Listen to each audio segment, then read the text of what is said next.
One down, 11 to go, and arguably the biggest game on the schedule for Iowa football. That could be debated. We will debate the Hawkeyes, of course, and the Cyclones. It's Cyhawk Week here on the Iowa Channel and throughout the state of Iowa. And this has been targeted by many as the biggest game of the week in college football, period. Corey Brad is here, of course, from the Hawkeye of the Storm. Check out the post game with he and Don Patterson before you put a cap on the Albany victory and move ahead to Iowa State. We'll have Levi Stevenson from Wide Right Natty Light here on in just a second. Corey, how you doing? I'm doing pretty good. Yeah, beautiful day. Feels more like football now than it did yesterday and the day before that. So I'm not looking forward to the cold weather, but it's a good day for Cyhawk. I haven't looked at the forecast. I hope it's somewhat mild. And I don't think it rained at all. There was a chance of rain last Saturday in the second half against Albany, and I don't believe it rained either. So should be a good week for football. And you got big noon kickoff there, which someone told me, I think it was you. You told me that big noon kickoff wasn't going to be there because they don't typically go to non-Big Ten venues. I think that was you that said that, Mark. You can look around and stare off into space. I'm not. I could be wrong on that. Well, someone said that. And I said, no, it's the biggest game in the schedule. It's going to be on 11 a.m. Fox. Why would Big Noon go somewhere else if that's their noon game? So I don't know how that works. To go. It is a terrible week of football. Well, Cyhawk is a great game. You know it is. Of course, Cyhawk it's a great game. But it's a terrible week of football. Sure. Overall, yes, I can agree with that. And I know next hour, you and I are going to hop over on the Big Ten channel and talk about what was a pretty average, at best, start for the conference. A week in which the Big Ten got a couple of good wins, but performance-wise, hard to rank them. So I would agree. And again, Corey alluding to the Big Ten Live show, he and myself every Tuesday, 6 p.m. Eastern Time over on the main channel. Before we bring in Levi, I just checked out the extended highlights of the win, which obviously was a slow start. I know that you had mentioned at one point a number of ill-fated throws from Mark Rowski early in the game. Then they started to get it rolling, and the running game.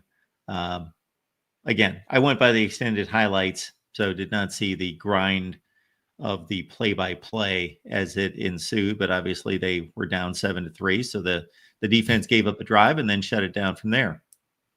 Yeah, I mean, it was a weird. I wasn't there, right? But you could feel the tension from Ames. I mean, you could feel it with the first 5 or whatever throws from Mark. And I'll admit, I mean, there's no like, people can explain it all they want. Okay. It was weird. Like, it seems like now that we're a couple of days removed from the game, there's a lot of Hawkeyes that have come back down to earth, and they're like, well, yeah, it was his first start at Iowa. But I'm like, yeah, that's all true. And I'm not saying it wasn't nerves, and I'm not saying it wasn't just getting all pent up, but we all knew that was a circumstance heading into the game. None of us expected him to do that. I don't think the staff expected him to do what he did. But then it's like, again, when you do need to come to earth, because you got to realize how many passes he's thrown in college. Yes, not in the Big Ten, but I mean, we're talking simple things that he wasn't executing in that first half. So yeah, glass half full. What I just said, he settled down in the second. I don't love the fact that they didn't let him throw. Like, they basically just said, you know what, let's just run through Albany, and they ran for 300 plus yards and just get out of here. Let's not mess around with trying to get cute.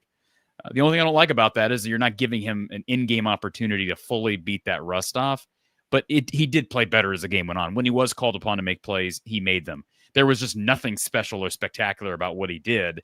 And the first quarter was really odd and ugly. I mean, he ran the ball well. Receivers seemed to be open more than they ever have. But this is a team Iowa should have won, beat by 40. So they won by 27.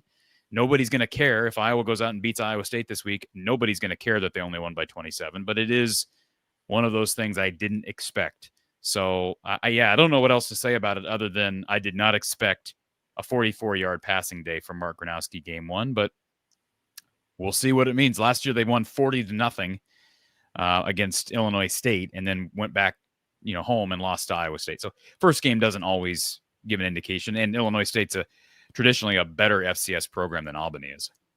I'm going to take a guess that Iowa is last in the FBS in pass offense right now. That would be my guess. Do they count? They count the games against FCS opponents, right? Yes. Okay. So yeah, they would be. I thought about that too. Xavier Williams, before we bring in Levi, did we expect that? Well, once Moulton went down, I'm not shocked that he played a lot. He ran smoother than I thought. I mean, he's a guy that since he was a true freshman last year, he was a guy that popped when I remember being at the open practice August of last year and saying, man, that guy's got big quads, big legs, and big calves. Hard to bring down. Bit of a bowling ball, kind of reminded me stature-wise of like a LaShawn Daniels, but he seems to have maybe another gear that LaShawn didn't have. He seemed a little bit faster than I would have expected. So to see him, I mean, obviously he's line blocked tremendously well. There was a lot of room for everybody to run, but it was good to see him get 122 yards and no Moulton this week, in addition to no Vandersey. So those are a couple of offensive weapons that Iowa will miss. The good news is they're deep at both positions. Terrell Washington Jr. played really well last week at tailback, and Jazz Patterson is a guy who beat Iowa State, maybe the play of the day 2 years ago in Jack Trice on a counter. Took it deep, I think, for like 60 yards. So we shall see what we shall see. But if Iowa can run the ball anything close to what they did Saturday, they're going to give themselves a shot on the road. That's what you got to do on the road, right? I'd rather be able to run the ball than pass the ball, but they're going to have to pass it at some point. And I believe to win, they will have to make some plays in the passing game. Here we go. I always enjoy this showdown, both on the field and on the internet between these two. So we are looking at Big Noon on Fox. They have targeted this one as the game of the week. I would agree. Michigan, Oklahoma aside, but certainly in the Big Ten in terms of the Fox selections. So Iowa State. I lead in with this one, Levi, and of course you can catch Levi right here at the Voice of College Football on the Iowa State channel. So there will be more coverage from Levi, and we will get you those particulars soon. And Wide Right, Natty Light on SB Nation.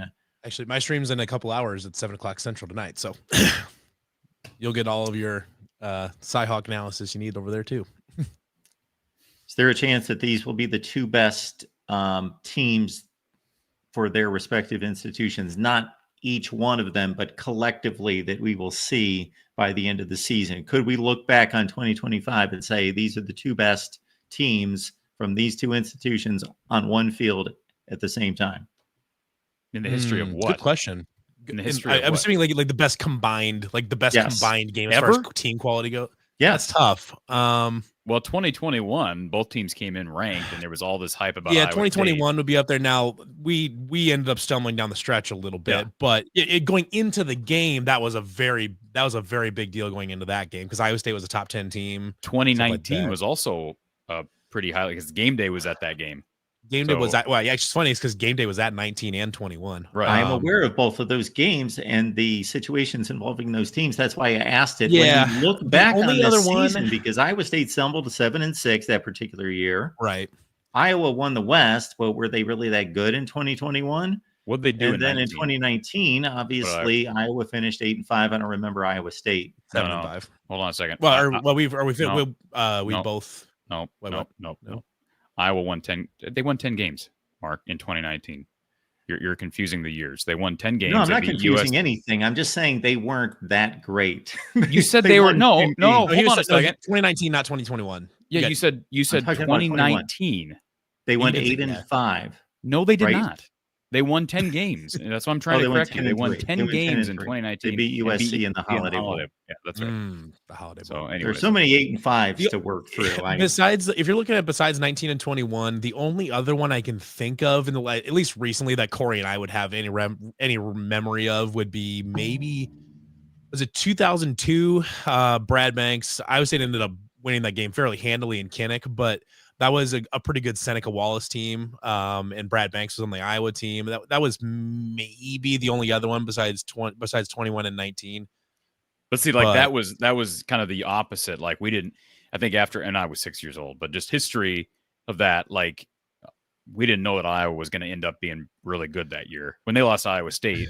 I mean, Right. It was so early in the Brad experience. Wasn't that 2003 that Iowa won the Rose Bowl? No, they haven't won a Rose Bowl under Kirk. Or not one Rose Bowl. The Orange Bowl against Carson Palmer and USC and all that. Wasn't that 03? Or did they lose? Yeah, it was the 02 season. 02 season, they lost in the year 2003. Okay, yeah, correct. Okay, yep, yeah. So I mean, that could be I think for me, it would probably, just because I don't have as much recollection early 2000s, it'd have to be either 19 or 21. Probably 21 too. Because I do think that like the game day matchup was more legitimate in 21.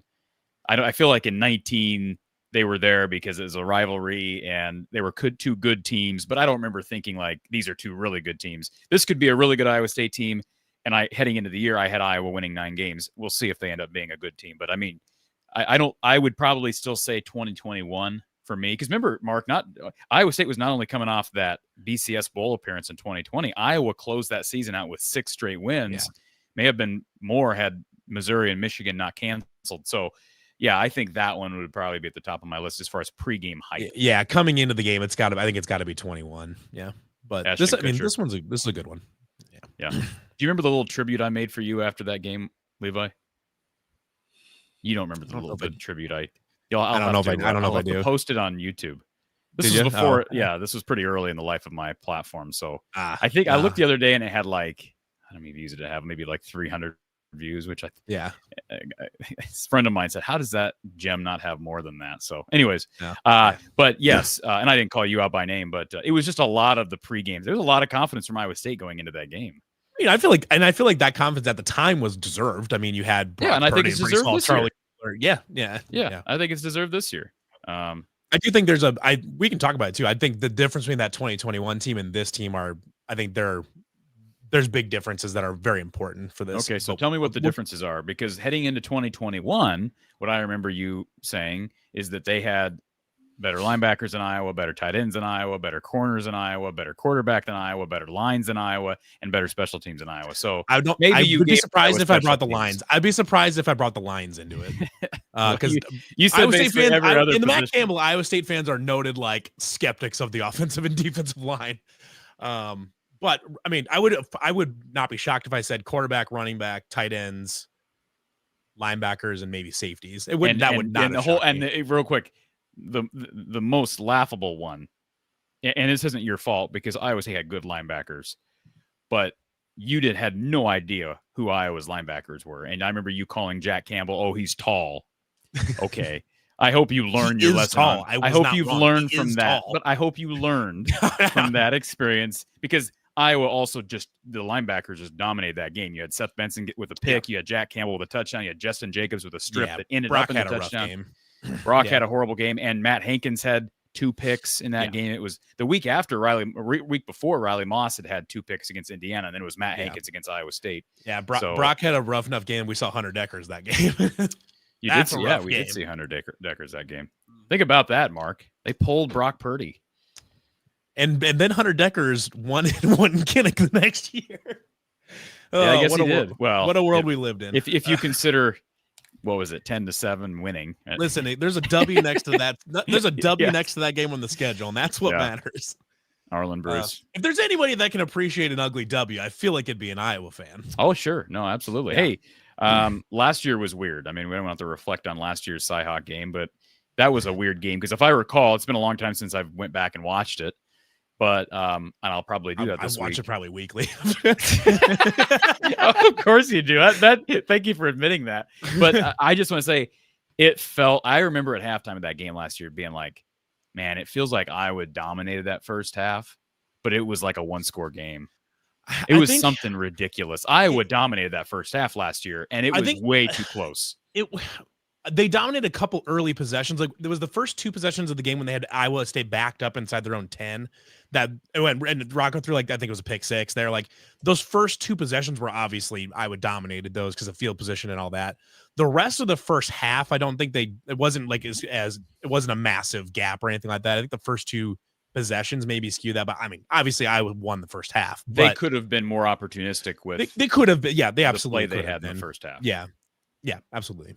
So, but then the second half, obviously, Iowa State put some things together and it worked. And I think this is going to be a less vitriol-based discussion this year, Mark, because I said after the Albany game, and I haven't come out with my game pick yet. I had Iowa beating Iowa State preseason, but I also take into account results every week. And I said it after the Albany game, the games between Iowa State and South Dakota versus Iowa and Albany, the results were really flipped.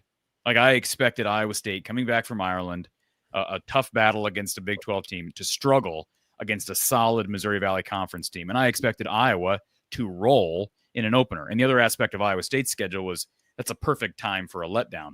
Mm-hmm. And it was really the opposite. They didn't let down at all. They just absolutely obliterated South Dakota, whereas Iowa comes out of the gates really slow and struggles first half, got it together, dominated the second, but it just didn't look like Iowa fans wanted it to look. So I said after the game against Albany, I'm like, at this moment, there's no way I, with a straight face, could pick Iowa to go to Iowa State and win next week.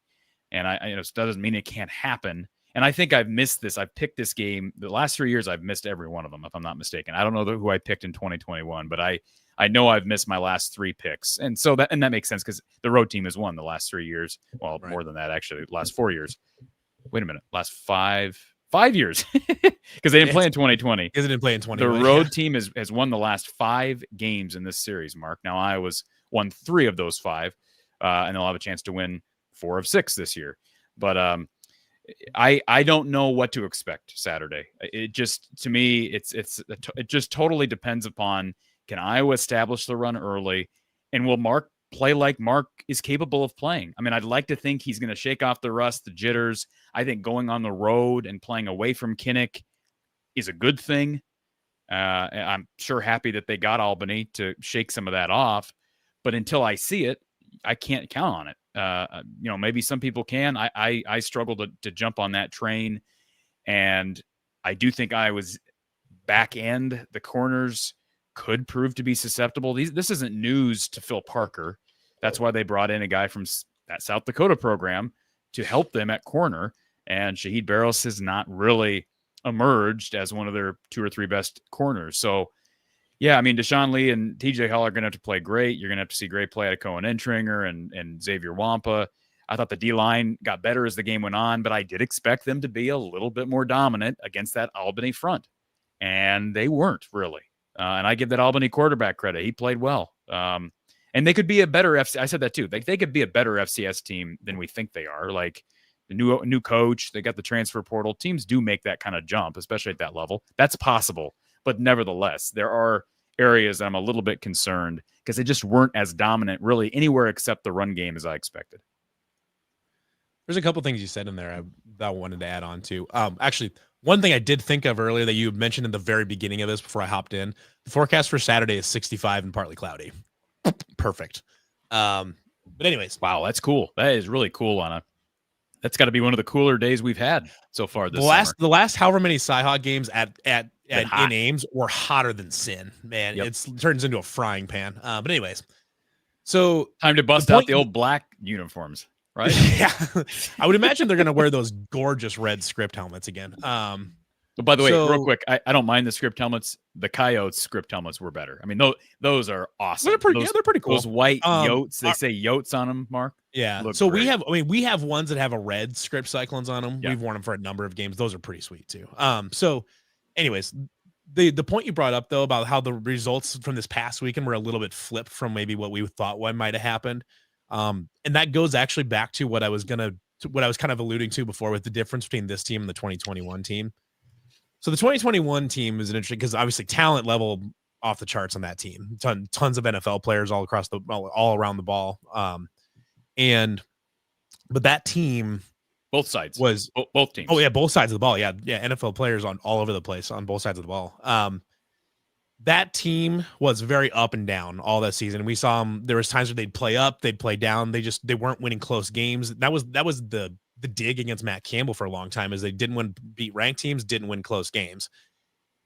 Since Rocco Becht has taken over and since Taylor Mauser has become the offensive coordinator, they've now won 10 of their last 11 one-score games, and they've now won, I want to say 5 in a row against ranked opponents. So they're taking care of business in close games and against good opponents. This team, Rocco Becht, God bless Brock Purdy, the greatest of all time at Iowa State. Rocco Becht is the antidote to Brock Purdy's chaos that he at times played with.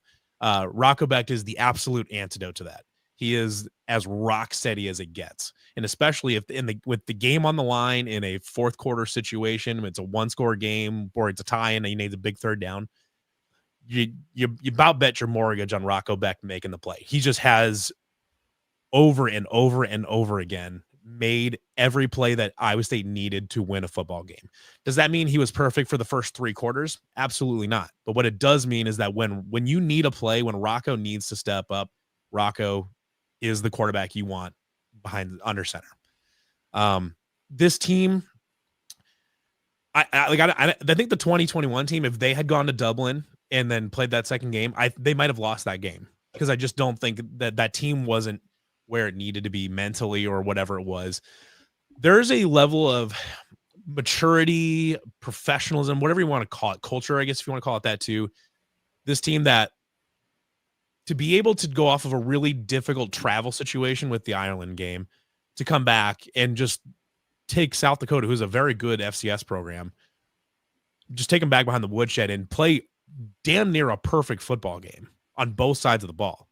I think it's pretty remarkable that a team is able to do that, and it's led by a lot of really talented players too.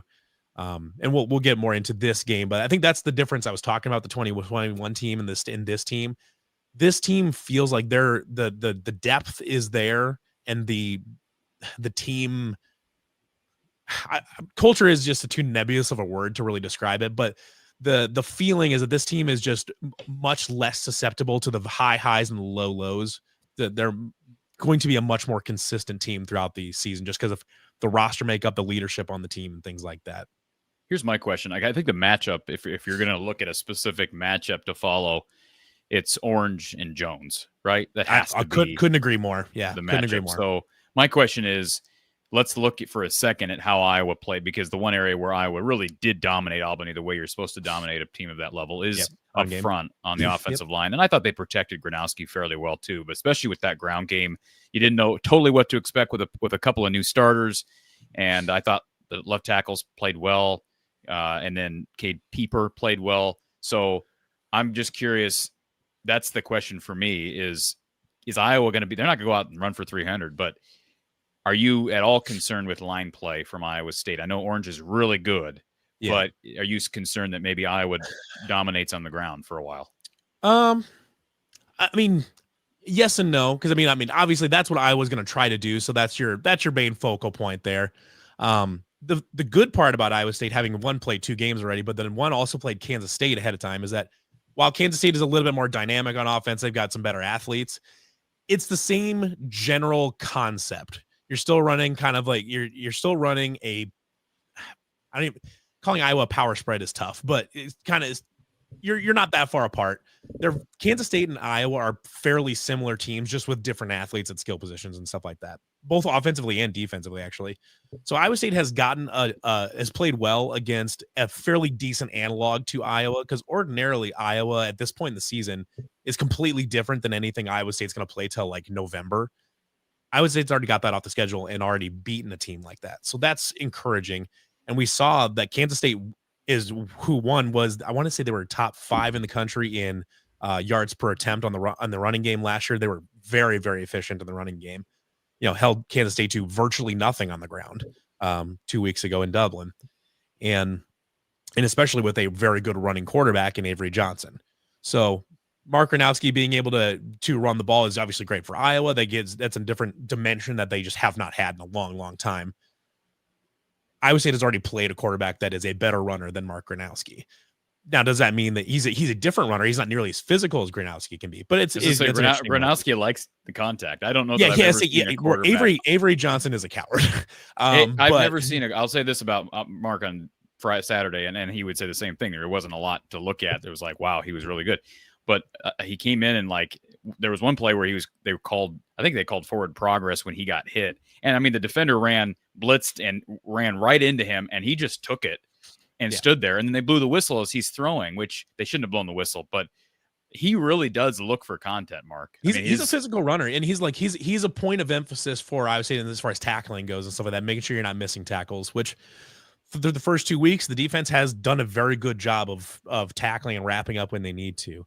But as far as to get back closer to your original question with Dominic Orange, who is an extremely good defensive line, nose tackle. He had a good game in Kinnick last year.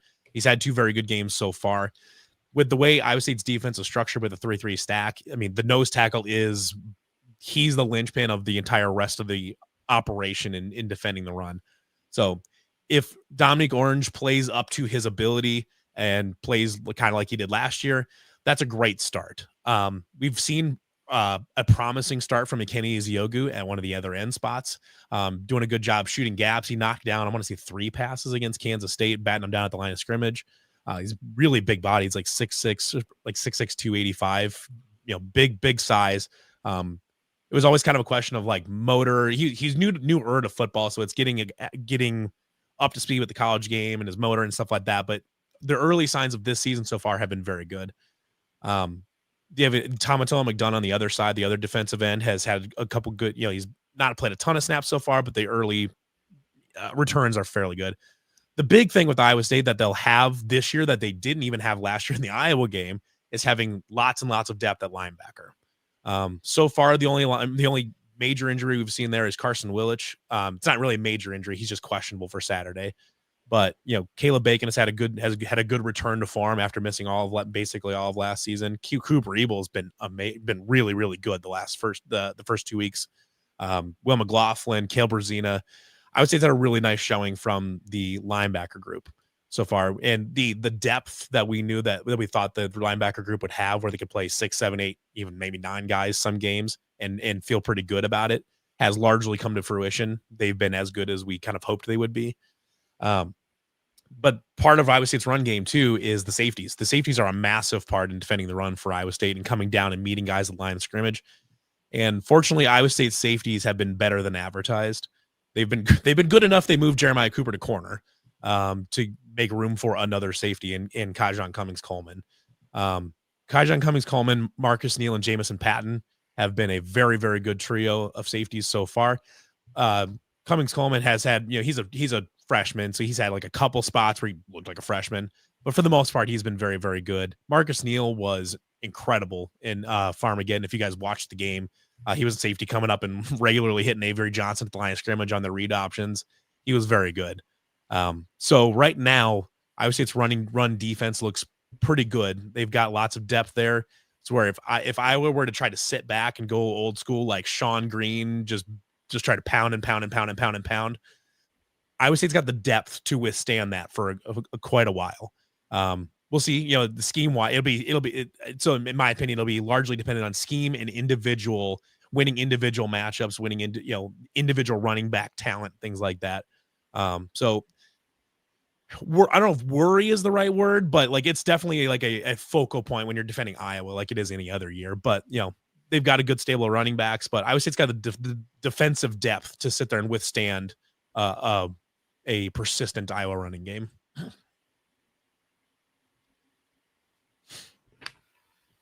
I just figured that I sit here for an hour and you guys would just well, I thought it was a good time to let you interject, Mark. I didn't know if you wanted to just toss in something real quick, or I figured you want to chime in.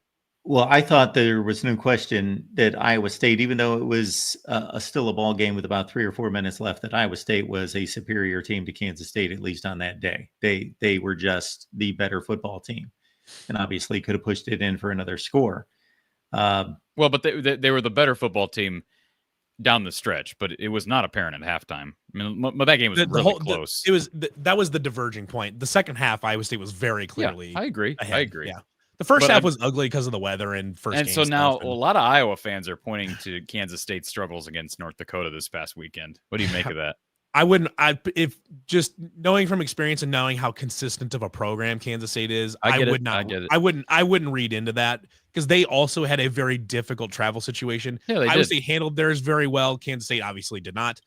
and it's a really unique thing. One's coming off a win, one is coming off of a loss too, and that's a different dynamic. It is. They're coming off of home. a loss, off of a tough week of travel, coming back. And North Dakota is also a very good FCS program in their own right. It's kind of funny how the Dakotas and Montanas are like the cream of the crop in the FCS. But North Dakota is on par with South Dakota essentially as far as a quality FCS opponent. I really would not read into Kansas State, to keeping close with. Now, North Dakota, I did look this up. North Dakota is projected to be toward the bottom of the Missouri Valley this year. Are they? Okay. That surprised me because that is a good program. I think the last 5 years they've been pretty good. Yeah, but South Dakota is projected to be again toward the top. They were preseason top 5 in the FCS poll. Yeah, I'm surprised by all of it. Mark, what do you make of? Did you see any of the Gronowski struggles? I mean, you were sitting there watching condensed highlights. Were those condensed highlights? Did those include some of his throws that were just like nowhere close to their intended receivers, Mark? A couple. Yes. Okay. I mean, what do you make of that? Because the one I'm like, boy, because honestly, having had shoulder surgery, I know what it's like to not be able to throw and like try to throw where you want to throw. And like the ball ends up 20 feet short of where you're trying to throw. So that's what my thought was like, this guy looks like he just came off a shoulder surgery, but he's been healthy and throwing full speed for, the last 2 months. So, I mean, but Kirk continues to say, he'll be fine. It was, he's just amped up. He compared him to Drew Tate. He said Mark hides it a lot better than Drew did. Drew, before the game, would just be so amped up, wants to do so much. And that's what he said Mark was suffering from. It just Mark deals with it a little bit better. And he thought he settled down as the game went on. But, he kept saying how this was his first game at Iowa. He's played a lot of football, but it's his first game at Iowa. And I get that. I mean, I do get that. But I just don't like, I guess what I have a hard time with, and everybody's different, but we see so many quarterbacks that move from either FCS to Big Ten or SEC level, or just move to a different place, and they don't come out like that. I don't know. Now, Brosmer struggled early, I think, for Minnesota last year before he kind of got his feet under him. So maybe that's a better comparison, but I just haven't seen something like that to that extent. Well, there could be something to, moving up levels and not just the competition, because obviously the competition wasn't there on the field with him the first game. But it could be more so than a quarterback who moves from big school to big school, that with that jump, just having a little bit more pressure on them to prove that I belong. I belong playing at this level. Yeah, and he played against Iowa in 2022, and he beat that Albany program. That South Dakota State team beat Albany 2 years ago, 59-0, and he had like 330 all-purpose yards and like 4 incompletions. So, just compare it. I know they're different teams, but same program. The one I saw that seemed like a red flag, was it Seth Anderson that was wide open in the end zone? He hopped and he one-hopped it was into Sam Phillips. Sam Phillips. Yeah, Sam Phillips. The one hop to his waist that was 10 foot short. That was a little bit of a red flag to me. That's a Well, the ball came out weird, and somebody said after the game that it was tipped. I didn't see it tipped. But the ball came out really wobbly and weird. Yeah, and it landed like at least 10 feet short of a wide open Sam Phillips in the end zone. That's a fairly routine throw. But Kirk brought up today in his press conference the little hitch route out to, I think it was Seth Anderson on the left, and he said he's thrown that ball 1,000 times, and he grounded it like 10 feet short of the receiver. That's why the too amped explanation is kind of a weird one, because I would think if you're too amped, you'd be overthrowing stuff versus, it could go either way. But it could go either way, I think. Yeah, what else? That's the thing, Levi. What else is it? That's the thing. It's like, we keep saying it's like, if this guy was just coming out of high school and he just really did suck. Right. But we can pull up tape of him playing high major college football. He can make those throws. All those throws. Right. So if you're playing at any level of college football, Division III, NAIA, someone at Morningside can make that throw. Yeah, exactly. So I would think he's not going to go from horrifically bad to just bad. I would think he's going to go from horrifically bad back to what he normally is.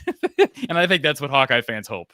So, and I think it'll be good don't you think, Mark, to go away from home to play on the road somewhere? And by the way, because he's played at South Dakota State in a place like Kinnick, he's done that before at this level. He's went on the road in front of a bunch of fans and played a better program so not that Iowa State's a better program than Iowa, but I'm just saying. I was gonna say, Oh, Levi! Oh my God, he said it! I can't believe Corey finally what a said Freudian it. slip that was there from Corey. Yeah, you were just waiting. You've been waiting for that for 5. You better leave now. Leave on a high note. It took my brain a second to register. I was like, wait a second. Anyway, but he's done it before. So if he comes out on Saturday and is back to his old self, it changes my viewpoint completely. And I do think to some extent that will happen. I just need to see it. Isn't it more reasonable to think that he's not going to be the old Mark Gronowski, but he's not going to be what he was last week, that he's going to make it about halfway back? Why is that more reasonable? See, that's the why is that more reasonable? Explain to me with logic why that's more reasonable. Because for him to make an improvement against much better players in 1 week. But this isn't a matter of he just turned into crap. It's not a matter of he just turned from good to crap. I think Mark's saying though is that like him return, he's got a long ways to return to get to the mean. Where so like it may not be able to all happen in 1 week, especially but it wasn't like this massive sample size, Levi. It was a few throws in the first quarter. So it's not like we just saw him go out there and take a dump on his legs the entire game. They just stopped throwing. That's why I was frustrated by the fact they stopped throwing, because I'd like to see him work his. I think Iowa just electing to just not throw the ball was actually kind of a fairly large mistake on their part. But that's we'll see. We'll see how mindset. large. Kirk just wanted to get out of there. He's like, we'll forget this. And honestly, I'm sympathetic to that. The tricky part though, I mean, you're looking at it because he was. I mean, he was 2.9 yards per attempt, for like 4 and change or 5 and change per completion, which is a extraordinarily low. Basically, they didn't ask him to throw anything. Correct. Like the few things they did ask him to throw were like little hitch routes, whatever it is, that were just nothing. Exactly. They didn't actually ask him to make any throws. And the ones they like the real throws they asked him to make were not good. But they were the first quarter. Those were all in the first quarter. That's right. So my curiosity is, why did they just never give him another shot at it? Here's my guess, because I don't think it's a matter of they just thought he couldn't do it, so we need to just run the ball and win this game. I really do think there's a better chance, especially if it was Brian Ferentz as the OC, I'd feel differently. But with it being Tim Lester as the OC, I wouldn't be shocked if they had a conversation, Coach Lester and Coach Ferentz had a conversation. It was basically like, Brad's going to figure this out, or excuse me, Mark's going to figure this out. Let's get out of here. Let's not show Iowa State anything. We don't have to. We're going to run the ball and blow through this team in the second half anyways. We're going to be fine. And I think that's my guess. Not like that I I'm gamble with a transfer quarterback, but I don't ever buy into the whole Iowa played vanilla.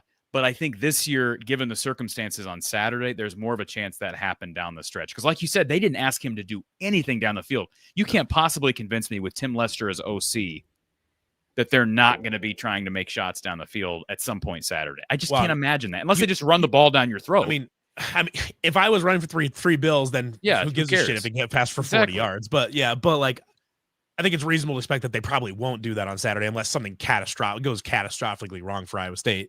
So they'll have to throw the ball. So why wouldn't you throw the ball down the stretch last week? They're not stupid. I mean, it's just one of those things where, like, especially with transfers take a second to get up to speed. They just do. When you're changing programs, you're changing offenses. In his circumstance, you're changing levels.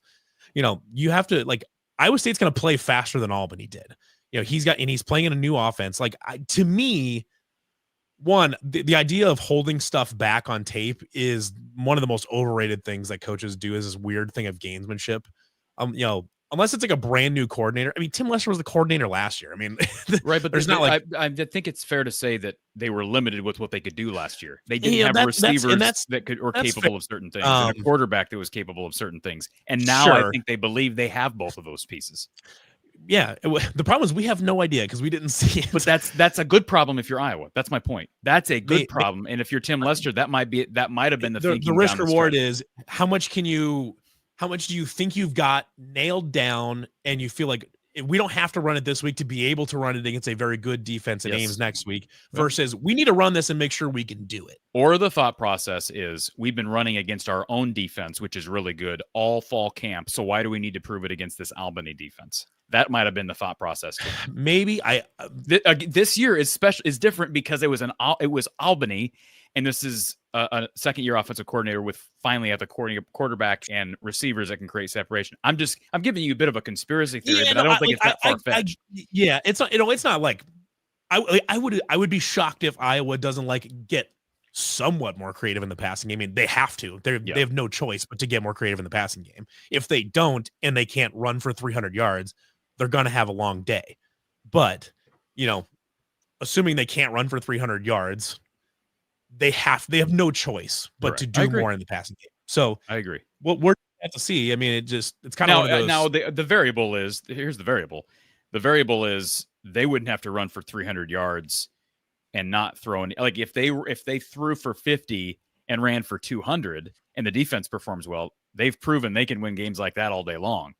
Now, I think they're going to have problems at times against that Iowa State passing game, because kind of in line with what you said earlier, and I know everybody here loves Brock Purdy. Maybe I'm biased because Iowa dominated Iowa State during his time here, but I, for one, think Rocco Becht is a more complete quarterback. And I will admit, I am very surprised that Brock Purdy has succeeded in the league. And I think part of it is the system he's in, but I'm very surprised he's succeeded in the league. And I think the fact that he was Mr. Irrelevant is an indicator that scouts are probably surprised that he's made it in the league. And I would have expected a guy like Rocco to be a better NFL pro. Maybe he will be. But I can tell you exactly why why Brock is making in the league. And that is because while a lot of his thing, when you can be out of college and you can work with a professional quarterback coach that can tighten up mechanics and things like that, that helps a lot. Brock had, for as many great things as he did as I did at Iowa State, many times it was in spite of not awesome, especially not great footwork, but not great mechanics. He was throwing out his back. Decision making. He had to do some bad decisions. Yeah, absolutely. Too. At times, absolutely. The thing though is that part of the reason that the 49ers latched on him, and the part of the reason he's done really well, is because his mental approach to the game and how he chooses to learn the game is just a different level than a lot of guys. And that's why he's able to overcome whatever physical deficiencies he's had. Plus, if you just watch him play quarterback now, he's just much more composed. He's not nearly he's not Captain Chaos like he was at times. He's super measured, spinning to the ground while throwing the ball backwards. Yeah. one of the most ugliest plays of all time, which is funny because Iowa State won that game by 3 touchdowns. Or what about his final game as a Cyclone, right? Where he tries to bat the ball down. You know what? Honestly, it's a goofy looking play, but you have to admire the sheer will to win to even try that shit, to catch his own pass and try to still blast through a linebacker. Yeah. At a certain point, you have to admire that as a will to win type of thing. He was just doing what he had to do. But anyways, Rocco is a more. It's funny because we were just talking about this in our big wide right group chat or whatever. Is I believe by the end of maybe even by midseason, but by the end of the season, I think the Rocco over Brock Purdy conversations will gain quite a lot of heat. And especially if Rocco wins a Big 12 title, then he's gone. But just based on a body of work and the pace he's at right now, as far as not just productivity, but as far as his team winning and the way they're winning. How many Big 12 titles did Brock Purdy win? 0. That's what I'm saying. 0, and he never won a Cy-Hawk game. So how could those conversations not be happening now? They are happening now. They are happening now. That's what I'm saying. I don't know how they are happening now. The tricky part, though, because when you're talking about individual football players, you have to look at what they did and also what the team did. Now, the quarterback, you're going to tie more to team success than other positions, but you still have to look at Brock Purdy was still the most prolific player at Iowa State ever. You can't. There's no denying that. He left 36 school records or something like that. Something dumb. But Rocco has been knocking him off the checklist, and right now, Rocco is on pace to pass Brock by the end of the season in terms of the GOAT conversation, because he just is good. He's good at he doesn't have any major weaknesses in his game. He's a tough runner. He's a good leader. He's a good thrower. He throws a great deep ball. There at times last year he got a little interception prone, but most of that was trying to do too much at certain times. So how does he attack Iowa's DBs, because you understand that Iowa's corners Yeah. have proven at times to be a little susceptible, even Yeah. last year without Jamari. So, I mean, Phil Parker knows exactly all about it. He knows that not just from the Michigan State game, but from the Iowa State game, because that's why they lost down the stretch. They had that game in hand, and they gave up a couple of big pass plays, and that was it. So if I'm Phil Parker this week, the Iowa State passing game is a very interesting challenge for me to deal with. Because while you don't see like the two, like the ultra high end Biletnikoff type receivers, like you did last year with Jaden Higgins and Jalen Knoll, you don't have that, but Iowa State has the passing game has been a fascinating thing to watch, because Iowa State is right now doing things with the tight end position that even Iowa has not really done. Through both games, we've seen 14 personnel. We've seen a heavy dose of 13. So what they're doing a lot of times, we saw this against Kansas State, we've seen it against South Dakota. What they're doing is a great example of this. They have a sequence that they'll go back and forth between how they want to run this. But basically, they'll come out in 14 personnel. So it'll be Ben Bramer, Gabe Burkle, Tyler Moore, and Cooper Alexander, all of them on the field, or it could be Keaton Roscoff in place of one of them if they're they'll start out in a heavy package, basically everybody tight. And then they will motion out and go to empty. They'll go to empty 5 wide with a running back and 4 tight ends. They'll check their matchups. If the defense has expanded to meet those and to cover guys one-on-one and to bracket that coverage, they're happy to run QB power with Rocco, who's a very good runner. But what they did against South Dakota, and unfortunately, some poor bastard kept getting matched up on Ben Bramer. Wait, who was it? What was it? Who was he? What? You said someone kept getting matched up? Oh, so yeah, some poor bastard kept getting matched up on Ben Bramer. It was a corner. There was some poor corner kept getting matched up on Ben Bramer, who was routinely given one-on-one coverage with a 6-foot corner, who was pretty regularly 7 inches short and 2 steps behind. And it just was it's just a matchup issue. And then there was other times in the game they start empty in 14 personnel and come into heavy and then run like some sort of like a sweep or whatever it is, and use all of that size advantage to plow through. So if you're Phil Parker right now, you are having to game plan 13 and 14 personnel, where you're having to figure out what you're going to do when Ben Bramer and Gabe Burkle at 6'7" and 6'6" end up matched up on your corners. You have to figure out how you're going to defend that. And that's a huge advantage for Iowa State, because Ben Bramer and Gabe Burkle are very, very good tight ends. Ben Bramer right now is better than Charlie Kohler ever was. Who's the biggest? When I've watched Iowa State here these first 2 weeks, is it Skildson? Is that how I'm pronouncing? Am I pronouncing it? Yeah, number 9. Eskildson, the receiver. He seems to be the best deep threat. Am I fair in saying that? It's kind of funny, because right now, through the first 2 games, he has been the best deep threat, but I would not put him necessarily, in terms of ability, I would not necessarily put him ahead of Dominic Overby, who caught the first touchdown against Kansas State, the nice little ball over the top. They're both, I mean, Dom Overby is like 6'5". He ran a sub 1100 in high school. He's a deep threat. He did not do much last week. He wasn't asked to do a lot. Say he didn't have a catch. Yeah, he really didn't play much at all last week, because Rocco went 19 of 20, and I believe 18 of those targets went to tight ends. Well, Skildson's average last week was 39. Yeah. And the week before, what was the week before? His average was 20 something probably. Yeah, against Kansas State, it was 15. But, 15, yeah. They've been perfectly happy to throw him deep balls. It was funny because Iowa State's first passing play of the game went for about 20 more yards than Iowa's total passing game against Albany. Yeah, I saw the first.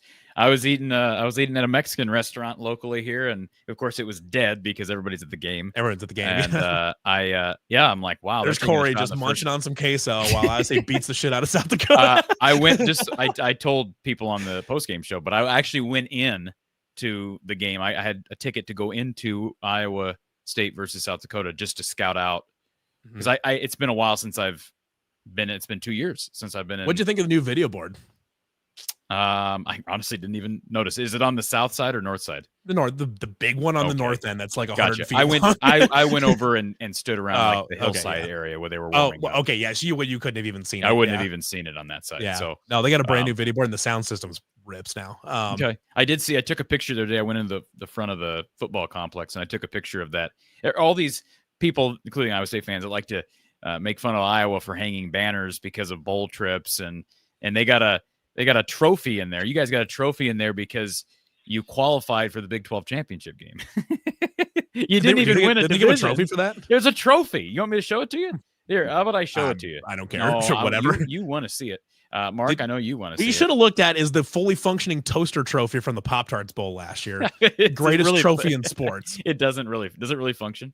Oh, yeah. It's a toaster. You can plug that bitch in and make a gosh. Pop-Tart in it. What a ridiculous situation. It's incredible. It's the best. It's the best trophy in sports. Mark, here it is. That is the trophy, and I can zoom in on it so you can see. That's a fun little trophy. I mean, the championship trophy is way cooler, but that's Mark, right. What do you think about that? You don't 12 do that.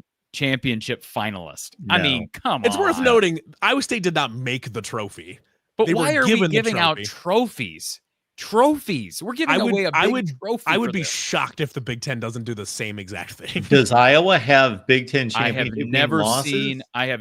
seen. I've seen Iowa banners. I don't even know that I've seen it for the West Division. Maybe they have banners, but I have never seen a trophy for going to Indy. I have photos of bowl participation banners at the Iowa practice facility. So Yes, it's like banners. These cheap flags. This is a full on. you have to go. Iowa went out of their way to order a banner. Iowa State is simply displaying a trophy given to them by the conference. Yeah, it's so hard for them to put in an order for a banner. I just had think to go it's out of their ridiculous. way to say, you know what, we participated in some bullshit bowl that we lost. It's more of a disgrace on the Big 12 conference than it is Iowa State. I'll say that. Okay, I'll say that. I would agree. Whatever. We don't have too much time, but let me just push replace it with back the on real one thing that you said, Corey, in regards to Iowa could put together an offensive production that would be 200 yards rushing and 50 yards passing, and they've won plenty of games like that. Yes. Have they won any games against a team the caliber of Iowa State, only thrown for 50 yards and rushing for 200, though? I know they've done that against Northwestern and Purdue and whoever else on a regular basis. I have a fun stat to throw in here that is related to this, but not going to answer the question. Okay, two years ago, they went up to Madison and did it. Okay. 2 years ago, they went up to Madison and did it against a Wisconsin team that was 7-6. Okay, got it. Okay, so we know that I expect this Iowa State team to be better than that. Against a good team, like a top 15 team in the country. You expect Iowa State to be better than that. So in other words, you expect Iowa State to win at least 10 games because Wisconsin was doing that against the Big 10. Iowa State was doing it against the Big 12. Okay, that's fine. I mean, I'm fine with that argument. I'm just stating that Iowa did go up there with Deacon, Pillsbury, Throwboy, Hill, and they threw for like 40 or 30 yards without their best. Their only pass catchers were Eric, what's his name? Yeah, that's exactly right. Eric Hall, Eric Hall, who's playing for the Bengals, I think. He was down with an injury, and Luke Lachey was down. But my point being, yes, Mark, come on. Get your toes out of the sand. They beat Wisconsin that way. They have done that over and over and over again. How many yards do you think they threw for against Penn State in 2021? That was a top 5 Penn State team. They had two big plays in that game. 2 big plays. One was to Regaini. One was another one to Keegan Johnson. They don't throw for yards ever, Mark. They have beaten decent to good teams over the last 4 to 5 years. They never throw for a lot of yards. It's sort of an odd. Wait, hold on a second, Levi. I'm not done ripping into Mark yet. I was adding on to this conversation. So Iowa against Iowa State in the Cyhawk series, Iowa has not eclipsed. Has only eclipsed 300 yards of total offense one time, and that was in 2018 when they had 303. And they've won what 4 of those? 3 of the last 5. Yeah. 4 of the last 6. So they've won more than than season. that. I posted Iowa's record against top 10 opponents and ranked opponents in the last 5 or 6 years, and it. Okay. Kurt so again, the answer for that it's getting really ugly. You need to answer for why you're putting Iowa State in that category. So if Iowa State's a top 10 opponent, then we can have the discussion. But Iowa has played very well against everybody below that echelon. That's all I'm saying. As far as Iowa's ability to run, as long as they run, I think it's fair to say that Iowa knows how to win a game that way. Will they? It's hard, who knows? But If Iowa State's like, hey, listen, if Iowa State is the equivalent mark of Michigan 2 years ago, Ohio State last year, if you're going to put them in the Penn State 2 years ago, both, even I'm not doing that. But if you're going to do that, then yes, Iowa will come to Iowa State. They'll get butt waxed and they'll go home. But I don't expect that to happen, A, because I think Iowa will throw the ball better, and B, because I don't think Iowa State, I think they're good. I don't think they're that good. I don't think they're on that tier yet. Well, no, two of those teams won national championships that you just mentioned. That's my point. You're bringing up top 10 opponents. A lot of those top 10 opponents that Iowa have played have been Penn State, Ohio State, Michigan. Corey, those have been the top 10 opponents. The tricky part is you're painting yourself into a corner in that which the only teams that can beat Iowa when they throw for more than 50 yards and when they have a better game than 50 passing, 200 rushing is a national champion. No, that's the tricky part. You're kind of painting yourself into that corner a little bit. All I'm saying is Iowa's inability to beat teams that way, I have only seen applied to the elites. Iowa has played, it's either been like we can recognize this. Iowa's schedule, especially prior to the new Big Ten look, have been all Big Ten West. So you have average to slightly above average Big Ten teams and then some crap teams. And then you'll either play Ohio State or Penn State or Michigan. There's nobody else in that next tier now that Wisconsin's down. And Michigan State used to be in that tier. They're not in that tier anymore. So the teams that Iowa have played since like 2020 have basically either been average to below average or elite. And it's, like you said, Mark, against the elite teams, they don't play well. Hey, how many yards did they throw for in 2021 against Iowa State? Does anybody know? I mean, they threw for some because Charlie Jones had a touchdown. Nate Stanley had a decent game that game. No, 21. That was Petrus. That was 29. Yeah, that was 2019. 2019.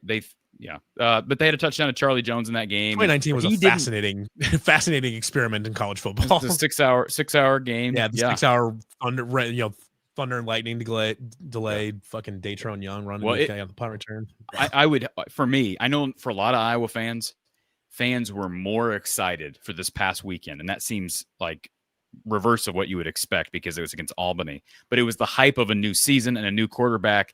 So many people let down by his early performance. But I know as the hours have gone on, days have gone on, I'm more excited for this game on Saturday because the truth will shine through. If he goes out there and plays like crap again, then what I said after the Albany game, I'm going to be like, oh, crap. Like, what do we got here? I don't know, man. We just reevaluate everything at that point. But if he goes out there and looks like the guy from South Dakota State, I give them a good chance of winning. And even if they lose, because it's a good Iowa State team on the road, I'll still feel decently well if they can throw the ball well and still. I think if they throw the ball well and run anything close to what they did on Saturday, they're going to give themselves a good chance to win because typically this game is decided by less than 7 points.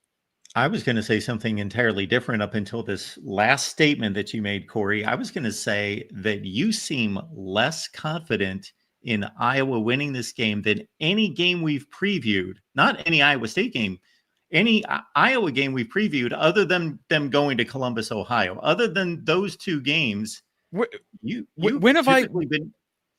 I would agree that you've been fairly timid this particular one. Like not quite as like getting after it. I was going to dog walk Iowa State. I am just being objective. I don't know what else am I supposed to be. I'm not faulting you.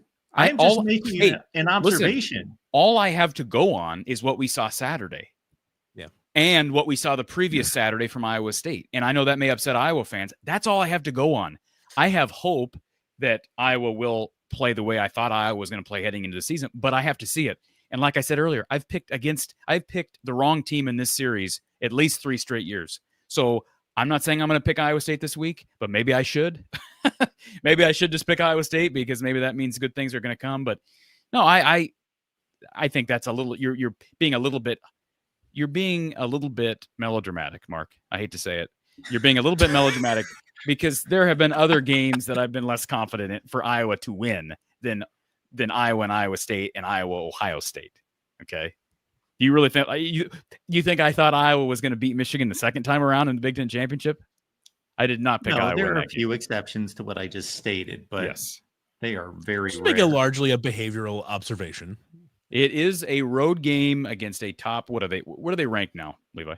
Has it actually come out today? I don't know. What has come out? What has come out today are the rankings that actually make sense. The top 25 that actually make sense. Do you know where Iowa State's ranked in the top 25 that actually makes sense? It's not based on preseason. It should be Gotta at be high. least top 5. Number 6. Ooh, okay. Yeah, that's about what I would have said. Fair I enough. say top 5, top 6. Yeah. In the AP, they'll probably be in the 12 to 16 range, I would imagine. Let me look it up real quick before we. I know we're late. Have they come out this week? I have no idea. They did. They are Yeah. 16. 16. Well, there you go. 12 to 16. I was right. They are one spot below Michigan, and Okay. Iowa is 20. I was I'm ranked. kidding. I'm Oh, joking. well, to be fair though, Texas was at number 1 and then lost not great and still was number 1 on the ESPN. Yeah, they haven't done So- anything. They have not done anything, and they're in the top 10 still, Mark. That's called stupidity. That's a perfect example. No.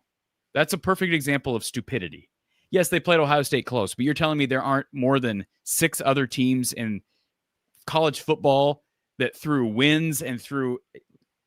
Where do you have them? Do you have them in the top I have 10? them like 14. Okay, Texas. Yeah, I mean, I was not impressed by them when they played Ohio I State. think so you could agree. argue they should be lower than 14. You could make that argument. Well, you Mark. could, but They're you could also 0-1 make and- the argument. I'm not saying this is a just argument, but there is an argument angle here. You could say that they're number 2. If Ohio State's the best team in the Logically country, if they speaking, are the you best team in could the you country, could make that argument. You could make an argument that they're number 2. See, now you're sounding like AP voters. Okay, No, in your if- logic. You are. We do recognize that the top 2 teams in the country could play, and one of them has to lose. But we don't. So now I mean, you're of going course we to don't know that. projections. You're going back to I mean, projections. what are AP rankings if not projections? That's why we shouldn't have AP rankings preseason. I mean, we can go back on that. I think all 3 of us Stupidest are thing ever. completely on board that AP shouldn't be ranking shit until about week 10. But like- if you score 7 points and lose, Mark, what have you earned? I mean, okay, your defense held Ohio State to 10, but we're as a team. I maybe they're top 25 based on that, but there's 130 some FBS team. That's all I'm saying.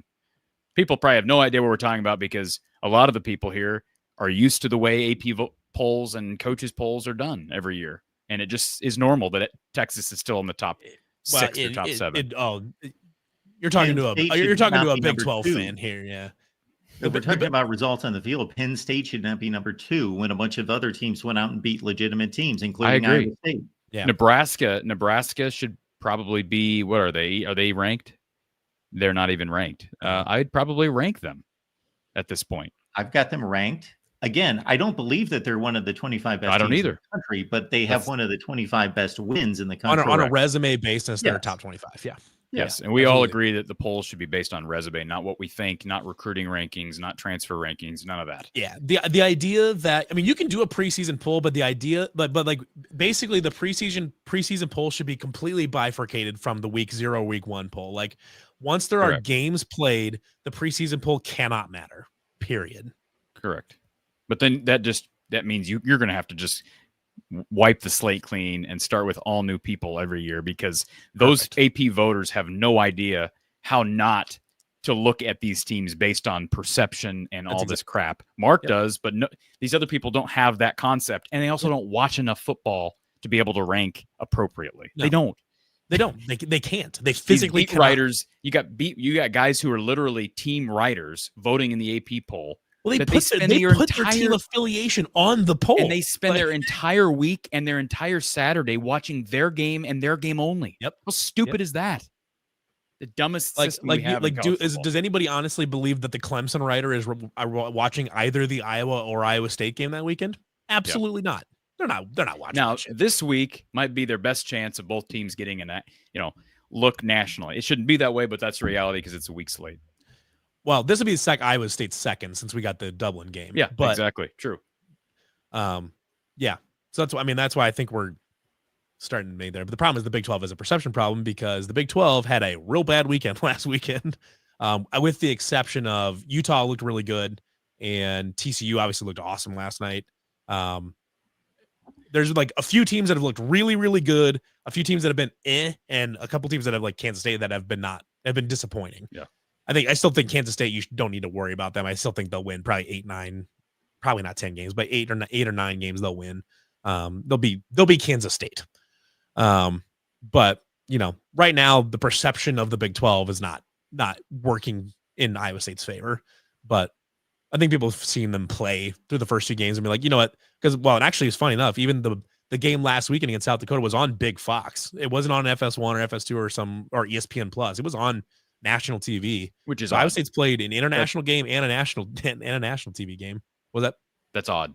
It is. It really is odd, but it is what it is. So Iowa State's played 2 national games, and that is why, like, and they've played well in those 2. And I think that's one of the reasons that Rocco Becht was put on ESPN's like early Heisman 5 or whatever. Because I mean, he's been awesome and people have actually gotten to watch him.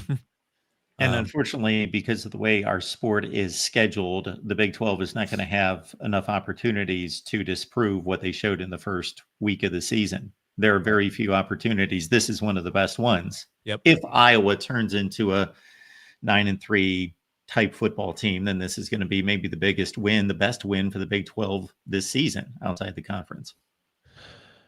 Probably.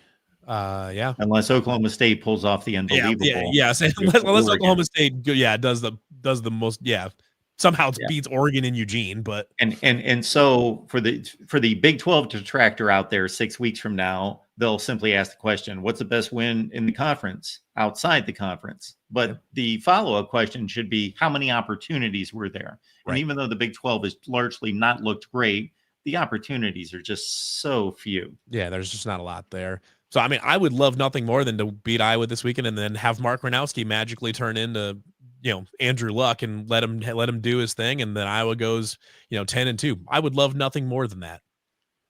Then we can get Cy-Hawk first round playoff game in Ames. It'd be great.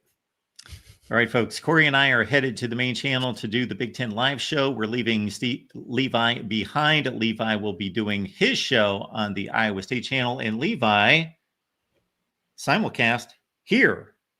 I will do that. Everybody can park it right here and also watch Levi's show talking Iowa State, and that's at 7 Central, correct? 7 Central. Yep. 8 o'clock Eastern, 7 Central. All right. More on Cy-Hawk from Levi coming up at 7 Central, everyone. Corey, if you're free, you're welcome to come on my show. Okay. Well, I'll shoot you a message. Sounds good. Thanks, Levi. Later.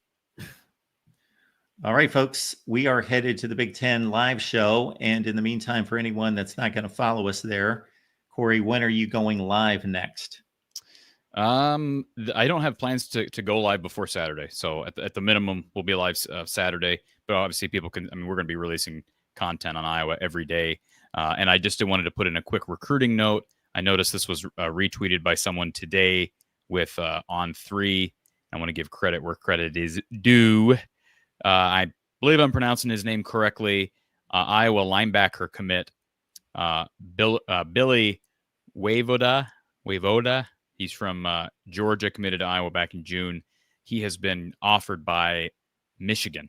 So they offered him, and they are making an attempt to flip him. It's funny, these kids. This is the quote from Wavoda, or whatever I pronounce his last name, Billy. He says, "It's God's plan. We're going to see what happens. I'm going to say my recruitment is definitely open, but it doesn't change anything with my commitment to Iowa." Give me a break. What a stupid... I'm sorry. I know he's a 17-year-old, but don't say your recruitment is open and then say, I'm still committed to Iowa. That doesn't make any sense. I hate when kids do that. I mean, is someone giving this kid advice? I would not be... I won't be surprised if Iowa... I was just going to say that could be rephrased to say, I still am in close contact with the Iowa coaching staff, or I still admire Iowa football, whatever you want to say to back up that there is still interest there. So don't be surprised if he ends up wanting to take a visit to Michigan. He'll likely decommit, because Iowa's not going to, unless they've changed their motto on that, they're not going to be okay with him visiting Ann Arbor as an Iowa commit.